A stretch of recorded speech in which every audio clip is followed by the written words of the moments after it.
Hello. ആ, സമയം രാത്രി 2 മണി. നിന്നെ ബിഗ് ബോസിലേക്ക് ഡബ് ചെയ്യാൻ വേണ്ടിട്ട് എടുത്ത രാത്രി. ഇതേ നന്ദു പാതിരാത്രി വിളിച്ചിട്ട് ഒരു മാത്രം കൂടെ കോമഡി ഇടിക്കല്ലേ നീ? അല്ല, വേറൊരുത്തനെയും കൂടെ ഇതിനകത്ത് ആടാക്കിയല്ല, അവനവിടെ പോയി. ഹലോ, അതെന്താടാ ശബ്ദം? അതാ പറഞ്ഞ മൂന്നാമൻ അവിടെ നിന്ന് ഹലോ ഇട്ടത്. നിനക്ക് ഈ ഹലോ ഒക്കെ രാത്രി മര്യാദക്ക് പറഞ്ഞൂടേടാ. രാത്രി 2 മണിക്ക് എന്നെ വിളിക്കാനോ എനിക്ക് വിളിക്കാനോ പെണ്ണും പിടക്കൂടി ഇല്ല എന്നുള്ളത് നിങ്ങൾക്കും എനിക്കും അറിയാവുന്ന സത്യാവസ്ഥ. എന്നാ എന്റെ ഒരു ചെമറിനപ്പുറം കിടക്കുന്ന എന്റെ അച്ഛനമ്മയുടെ വിചാരം 21 വർഷം മുന്നേ അവരെന്തോ ഭയങ്കര സംഭവം ഉണ്ടാക്കിയിട്ടിട്ടുണ്ടെന്നാ. അവരോട് ഇത് പറഞ്ഞിട്ട് ഒരു കാര്യവുമില്ല. അപ്പൊ ഗൈസ്, ഞാൻ എന്തിനാണ് ഇപ്പൊ നിങ്ങളെ വിളിച്ചെന്ന് വെച്ചാൽ എന്റെ ഒരു വീശകോണക ലാഗടിപ്പിച്ച് കൊല്ലാതെ ഒന്ന് പറയൂ. അതെന്നാ ബാക്കി ലൂഡോ കളിക്കാനുള്ളതാ പോയിട്ട്. എടാ, ഈ ഭൂമിയിലെ വെള്ളമില്ലേ, ആ വെള്ളത്തിന് സൂര്യനേക്കാൾ പഴക്കമുണ്ടടാ. ശരിക്കും? അപ്പൊ വെള്ളത്തിന്റെ എക്സ്പയറി ഡേറ്റ് കഴിഞ്ഞു കാണുമല്ലേ?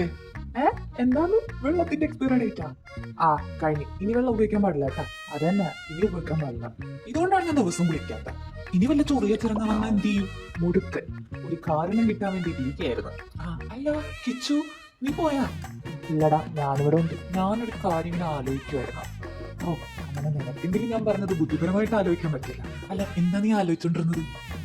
എനിക്കിത് പണ്ടേ അറിയായിരുന്നു വെള്ളത്തിന് നല്ല വഴക്കമുണ്ടെന്ന്. നീ ഇതെങ്ങനെ കണ്ടുപിടിച്ച്? നിങ്ങളത് ശ്രദ്ധിച്ചിട്ടില്ലേ?